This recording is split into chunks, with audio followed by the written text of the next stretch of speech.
आगे बढ़ते हैं, आपको बताएं जलालपुर पीरवाला में स्पीडो बस सर्विस न होने से शहरियों को आमदोरफ्त में मुश्किलात का सामना है। शहरियों ने फौरी बस सर्विस शुरू करने का मुतालिबा किया है। मुजफ्फर अयाज ताहिर मजीद बताएंगे।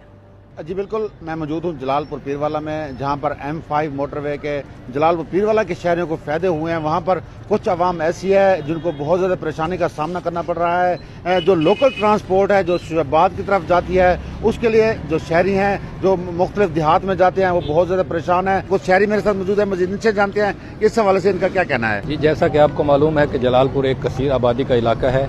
हमारे इर्द गिर्द छोटे छोटे देहात हैं जिनको डेली की रोज़ाना की बुनियाद पर सफ़र करना होता है, और अगर स्पीडो बस सर्विस हमें मैसर आ जाए जो शुजाबाद तक आ रही है तो हमारे बहुत सारे मसाइल हल हो सकते हैं। जी बिल्कुल, इनका यही कहना है कि जो स्पीडो बस शुजाबाद तक आ रही है वो जलालपुर तक दी जाए, ताकि जो शुजाबाद और मुख्तलिफ इलाकों में जाने वाले मुसाफिर हैं वो इजीली सफ़र कर सकें। जी, पन्नू आकिल में नेशनल हाईवे